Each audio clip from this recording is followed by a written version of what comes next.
खड्गे च सुरेन्द्रे च कौशिके पाद संस्पृशि निर्विशेष मनस्काय श्री वीरस्वामिने नमः।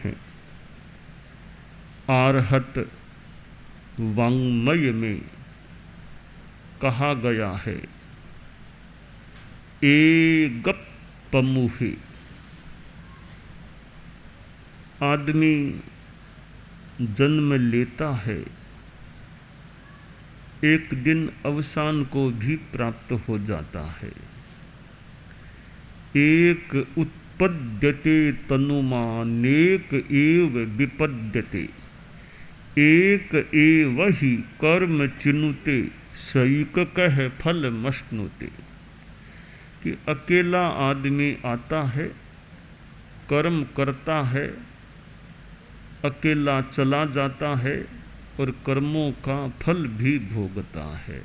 अकेला कर्मों का बंधन करता है और अकेला ही कर्मों का फल भोगता है। यह एक नैश्चयिक सच्चाई हो सकती है। ऐसे आने को कोई ट्विन्स भी पैदा होते हैं कि दो साथ आए हैं, कोई और भी ज़्यादा साथ हो जाएं, पर साथ में भी थोड़ा पहले पीछे का अंतर तो रह ही सकता है। तो उस दृष्टि से भी आता तो अकेला ही है। दो साथ साथ कैसे, भले ट्विन्स हैं तो थोड़ा बहुत समय का अंतर तो रह सकता है। जाता है कईयों के साथ में ही कोई अवसान की स्थिति बन जाए, फिर भी हो सकता है कुछ सेकंड के किसी भाग का थोड़ा अंतर रहा हो तो रहा हो सकता है, और न भी रहे आखिर किसको कहाँ जाना वो तो हो सकता है। कोई अपनी जगह जाए, कोई अपनी जगह जाए, तो उस रूप में भी जाना अकेले में हो सकता है।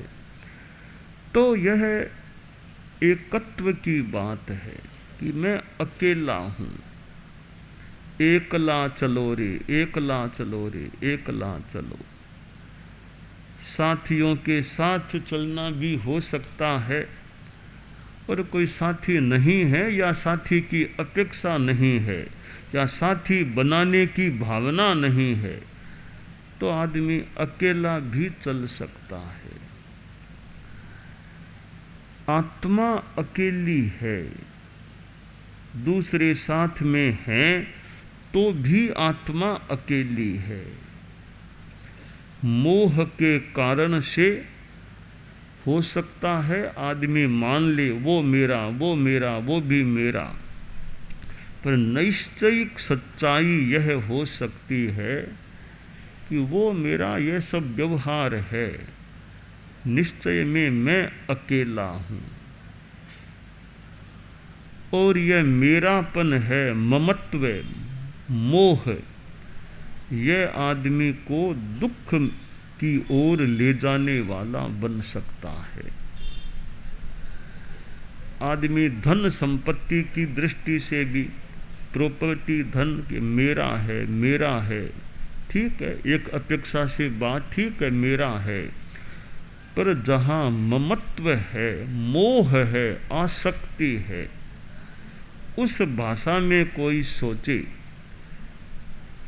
एक आदमी कहता है कि इतनी मोह आसक्ति है धन के प्रति कि यह सारी प्रॉपर्टी, सारी चीज़ें, कि मेरा सो तो मेरा, तेरा सो भी मेरा, कि मेरी चीज़ें तो मेरे पास है ही, तुम्हारे वाली चीज़ें मुझको दे दो, वो भी मेरी हो जाए, तुम मुझको दे दो। इतनी वो लालसा है, तृष्णा, आसक्ति कि मेरा सो मेरा, तेरा सो भी मेरा, तेरी चीज भी मुझे मिल जाए। यह एक हो सकता है मोह आसक्तिमान आदमी की भाषा है कि मेरा सो मेरा, तेरा सो भी मेरा। एक उदार मना आदमी है, थोड़ा विसर्जन की भावना वाला या उदारता की भावना वाला, वो कहता है कि तो कोई बात नहीं, तेरा सो तेरा और मेरा सो भी तेरा, कि तेरी चीज़ें तो तुम्हारे पास है ही, मैं भी अपना छोड़ता हूँ, मेरी चीज़ें भी तुम ले लो, ये भी तुम्हारी है। ये उदारता का चिंतन हो सकता है। एक साधु पुरुष सोचता है कि ना कुछ तेरा ना कुछ मेरा, दुनिया रयण बसेरा, कि तेरा मेरा कुछ नहीं है, यह साधु का चिंतन हो सकता है। तो मैं अकेला हूँ, मैं आत्मा हूँ, यह शरीर भी मैं नहीं हूँ, शरीर अलग है, आत्मा अलग है। जैसे गोल्ड है, सोना, वह मिट्टी से मिला जुला है, परंतु गोल्ड गोल्ड है, मिट्टी मिट्टी है, मिले जुले हो सकते हैं परंतु एक नहीं है। सोना अलग है, मिट्टी अलग है। आत्मा भिन्न, शरीर भिन्न है, एक नहीं संजोना, है मिट्टी से मिला जुला पर आखिर सोना सोना। जैसे सोना और मिट्टी मिले जुले हुए होने पर भी अलग अलग अस्तित्व वाले होते हैं, उसी प्रकार आत्मा और शरीर मिले जुले होने पर भी आत्मा भिन्न है, शरीर भिन्न है। यह अलगाव, अन्यत्व की चेतना भावना कि मैं अलग हूँ, आत्मा अलग है, शरीर अलग है, आत्मान्य है, पुद्गलश्चान्य है। एक विचार रहा कि जो जीव है वह शरीर है, जो शरीर है वह जीव है, दो नहीं एक है। दूसरा विचार रहा कि अन्य जीव अन्य शरीर, जीव अलग है, शरीर अलग है। एक मानो आस्तिकवाद का विचार है अन्य जीव अन्य शरीर। दूसरा मान लो कोई नास्तिकवाद का विचार कि जीव और शरीर एक हैं, दो नहीं हैं। अध्यात्म के दर्शन में, अध्यात्म के क्षेत्र में अन्य जीव अन्य शरीर, यह सिद्धांत रहा है कि जीव अलग है, शरीर अलग है, एक नहीं है। तो आत्मा अपने आप में अकेली है, वह शरीर नहीं है। ये दिखने वाला जो है यह पुद्गल है, यह तो मूर्त है। और आत्मा अपने स्वाभाविक स्वरूप में अमूर्त होती है। तो आत्मा जीव अकेला कर्मों का बंध करता है और अकेला ही कर्मों का, अपने कर्मों का फल भोगता है। शास्त्र में कहा गया, न तम अरी कंठ छित्ता करे ई, जंग से करे अपन या दुरप्पा, कि आत्मा खुद अपने पापों से इतना नुकसान कर लेती है कि जितना नुकसान गला काटने वाला दुश्मन भी नहीं करता। तो आत्मा अकेली इस रूप में भी है, खुद का कर्म खुद को भोगना होता है। न तस्य दुखम विभयन्ति नाइओ,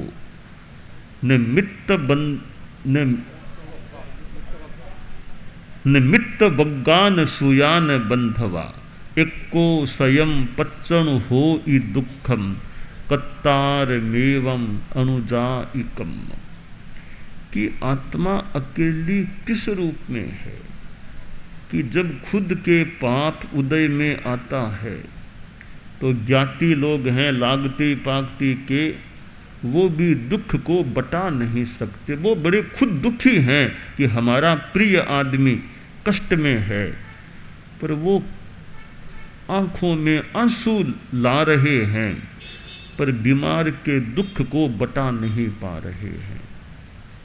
मित्र वर्ग है, इतने 5, 7, 10 मित्र आए हुए हैं, बड़े दुखी हो रहे हैं कि हमारा साथी कष्ट में है, पर साथी तड़फ रहा है, उसका कष्ट वे मित्र भी विभक्त नहीं कर पा रहे हैं, ले नहीं पा रहे हैं। और खुद के बेटे खड़े हैं कि पिताजी देखो लेटे हुए हैं, तकलीफ पा रहे हैं। बेटे भी डॉक्टर को बुला लेते हैं, वैद्य आ गया, हॉस्पिटल में भर्ती करा दें, पर बीमारी से मुक्त करा ही देंगे पिताजी को, यह कहना मुश्किल है। ठीक हो भी जाएं, कभी ठीक न भी हों। बंधवा सगे भाई भी हैं, वे भी कष्ट को ले नहीं पा रहे, सहभागी नहीं बन पा रहे हैं कष्ट भोगने में। एक को स्वयं, अकेला स्वयं दुख को भोगता है आदमी। क्यों कि कर्म बंधे हुए हैं, वो तो जिसने कर्म बांधे हैं उसी का अनुगमन करते हैं, उसी को फल देते हैं, दूसरे को फल नहीं। जिसने कर्म किया बांधा उसी को फल देते हैं। इसलिए हमें सावधान रहना चाहिए कि ऐसा कोई पाप कर्म का आचरण न हो जाए, ऐसा कोई पाप कर्म न बंध जाए जिसका कष्ट के रूप में परिणाम भोगना पड़े, जिसका फल कटु हो। आदमी दूसरों के लिए भी पाप का काम कर सकता है। एक साधु जा रहा था, थोड़ा जंगल का रास्ता आ गया, साधु निर्भीक था, जंगल के रास्ते से जा रहा था। पास में थोड़ा वजन भी था, पात्र थे, कुछ कपड़ा था, पूंजनी आदि आदि थोड़ा सामान था। वो अपना लिए हुए साधु चल रहा था। जंगल की एरिया में आगे बढ़ा तो एक डाकू मिल गया। डाकू ने साधु को भी पकड़ लिया, जो भी सामान है वो मुझको दे दो। साधु ने कहा तुम कौन हो? तो बोला जी मैं तो डाकू हूँ, मेरा तो यही काम है, पकड़ो लूटो मारो खोसो ये हमारे काम है। तो मैं डाकू हूँ तो तुम्हारे पास जो भी सामान है ना क्या छोड़ दो।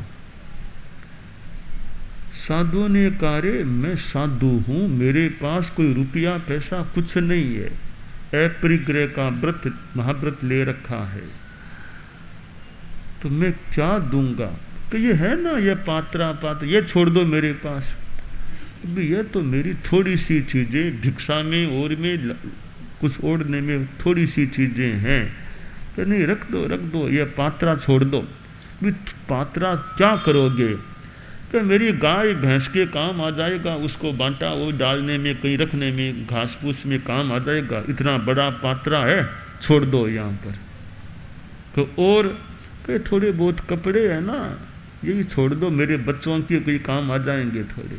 तो साधु ने कहा रे तुम तो महाभिखारी हो, तुम तो महाभिखारी हो, हम तो भिक्षु हैं, हम तो मांग मांग कर कहीं पात्रा कहीं कपड़ा कहीं रोटी लाते हैं, जो हम मांग कर लाते हैं तुम उनकी भी चीजें लेना चाहते हो, तुम तो महाभिखारी हो गए। हम तो भिक्षु हैं और तुम महाभिखारी हो, तो मांग कर लाए वो भी तुम लेना चाहते हो। तो कहा अच्छा देखो ठीक है, साधु हो तो फिर चले जाओ, नहीं लूँगा। तो ठीक है, इतना तो तुमने अच्छा चिंतन कर लिया कि नहीं लोगे, मैं तुमसे थोड़ी बात करना चाहता हूँ। हाँ बैठो कर लो बात, लो बैठ जाओ, यहाँ जंगल में नीचे ज़मीन है, आप भी बैठो मैं भी बैठ जाऊँ। तो साधु बैठ गया और वो आदमी भी बैठ गया। साधु ने कहा तुम ये धंधा करते हो लूट पाट का? हाँ सा मेरा तो यही पेशा धंधा है, इसी से आजीविका की व्यवस्था होती है। कहा ये लूट पाट मार काट तुम क्यों करते हो, किसके लिए? कभी इतना बड़ा परिवार है, बच्चे हैं और हैं, तो सबका भरण पोषण का जिम्मा मेरा है, और कुछ धंधा मैं जानता नहीं, मैंने तो यही धंधा सीखा है, चोरी करना, डकैती करना, लूटपाट, तो मेरे परिवार का यूं ही काम चलता है। तो साधु ने कहा यह तो पाप का काम है, लूटपाट चोरी डकैती पाप का काम है, गंदा काम है, इसके फल भी गंदे कटु होते हैं। कि महाराज मैं ज़्यादा नहीं जानता क्या कटु फल और क्या, एक काम इतना सा समझ लो, जैसी करनी वैसी भरनी, जैसा कर्म करता है वैसा फल आदमी को भोगना पड़ता है, जीव को। तो इसके फल जब तुमको मिलेंगे तो परिवार के लोग सहभागी बनेंगे क्या पाप का फल भोगने में? तो जरूर बनेंगे, उनके लिए मैं करता हूं तो वे भी सहभागी तो बनेंगे। का एक बार पूछ के आ जाओ, पूछ लो तुम्हारा घर कहाँ पर है? घर तो ये 50 मीटर आगे वही दिख रहा घर है। तो परिवार को पूछ तो लो कि तुम्हारे पाप का जब उदय होगा, तुम्हारे पाप का, तब वे पाप को बंटाएंगे क्या? मान लो 100% पाप है तो 5%, 5%, 10 यूँ बंटा लेंगे क्या वो पाप को? कहाँ बंटा लेंगे? पूछ के आ जाओ। का ठीक है, पूछ कर आता हूँ। वो पास में घर था, गया, इमरजेंसी, वो तत्काल मीटिंग बुलाई, परिवार में 12, 13, 14 जो लोग सब इकट्ठा हो गए। वो डाकू परिवार का मुखिया था और बोला कि सा एक प्रश्न है मेरा कि मैं ये जो भी चोरी आदि डकैती का पाप करता हूँ, किसी को मारता हूँ किसी को, तो मुझे वो साधु ने कहा पाप का फल भोगना पड़ेगा। तो जब मेरा पाप मेरे उदय में आएगा तब आप सब मेरे साथ है ना, वो पाप को भोगने में थोड़ा थोड़ा सब ले लोगे ना। 100 पैसे का होगा तो कोई 10 पैसा ले ले, कोई 5 पैसा, कोई 2 पैसा, थोड़ा सा मैं भोगूं, या यूं सब मेरे साथ रहोगे ना मेरे पाप के फल को भोगने में। तो वे परिवार के लोग एक दूसरे के बगले झांकने लगे, देखने लगे, कोई उत्तर तो दो। तब वो डाकू का बड़ा बेटा खड़ा हुआ कि पापा कोई साथ नहीं है, मैं सबकी ओर से बोल रहा हूं, कोई साथ नहीं है, मार पड़ेगी, आपके फल भोगने पड़ेंगे पाप के, हम कोई साथ नहीं है। साफ कह रहे हैं कि हम तो वो आपका संपत्ति खाने में तो साथ हैं और पाप के फल भोगने में साथ नहीं होंगे। कोई साथ नहीं, कोई साथ नहीं है। एक एक सो मैं सबको जानता हूं, आपको तो एक एक से पूछ लूं मैं, मेरे सामने पूछ। एक एक को उसने पूछा, बोलो भी हाथ खड़ा करो कोई साथ हो तो। हाथ उल्टे नीचे, और नीचे कर लिए, हाथ ऊपर तो और नीचे कर लिए। देख लो पापा कोई साथ नहीं है। ठीक है मैं वापिस जा रहा हूँ। वो डाकू वापिस गया साधु के पास। साधु ने पूछा क्यों, मीटिंग कर ली? हाँ महाराज कर ली। क्या बात हुई? महाराज मेरी आंखें खुल गई। मैं सोचता था मेरे परिवार के लोग तो मेरे साथ रहेंगे, पाप का फल जब भोगना पड़ेगा, तो आज तो एकदम आंखें खुल गई। सबसे पूछा गया कोई साथ नहीं है। आज मुझे पता चला पाप का फल मुझे ही भोगना पड़ेगा, कोई साथ नहीं होगा। कि देख लो ना, कहा बात सामने आ गई, अब क्या करना? कि बाप जी अब यह पाप मैं नहीं करूँगा। माल तो सब खाते हैं, मार खाने में मैं अकेला रहूँगा, इतना भोला तो मैं नहीं हूँ। माल खाने में सब बेटे पोते सब साथ हो जाते हैं, कहा आओ आओ हमें खिलाओ हमें खिलाओ। मार खानी है सब दूर का, कोई साथ नहीं है।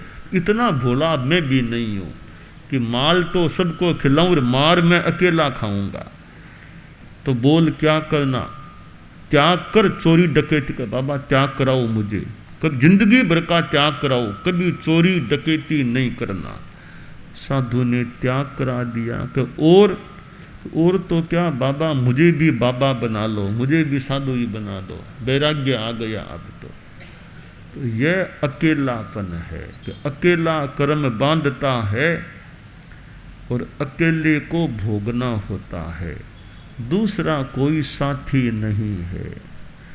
इसलिए आदमी यह चिंतन करे कि आप लोग जैसे गृहस्थ हैं, ठीक है सारे लोग साधु बन जाएं यह कहना मुश्किल है, पर गृहस्थ जीवन में रहते हुए भी कितना पापों से बचाव हो। साधु जैसी साधना मान लो नहीं तो कम से कम कदाचार, भ्रष्टाचार, दुराचार, पापाचार इनसे बच करके सदाचार, शुद्धाचार, सदाचार के रास्ते पर भी सादगी का जीवन, सदाचार का जीवन, धोखाधड़ी, हिंसा, हत्या, छल कपट इनसे बचकर रहने का प्रयास करें। अपना गृहस्थ जीवन में भी सादगी रखें। एकाग्रता, तन्मयता, अपने आप को मंगलमय अनुभव करते हुए नमो अरहंताणम, नमो सिद्धाणम, नमो आयरियाणम, नमो उवज्झायाणम, नमो लोए सब्बसाहूणम, एसो पंच नमोक्कारो सब्ब पावपणासनो, मंगलाणं च सब्बेसिं पढ़मं हवइ मंगलम। चत्तारि मंगलम, अरहंता मंगलम, सिद्धा मंगलम, साहू मंगलम, केवलिपन्नत्तो धम्मो मंगलम। चत्तारि लोगुत्तमा, अरहंता लोगुत्तमा, सिद्धा लोगुत्तमा, साहू लोगुत्तमा, केवलिपन्नत्तो धम्मो लोगुत्तमो।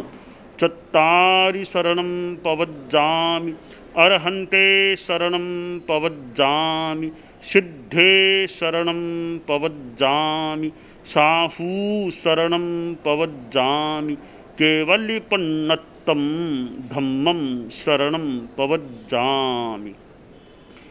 धम्मो मंगलमुक्किट्ठम् अहिंसा संजमो तवो, देवावितं नमंसन्ति जस्य धम्मे सयामणो।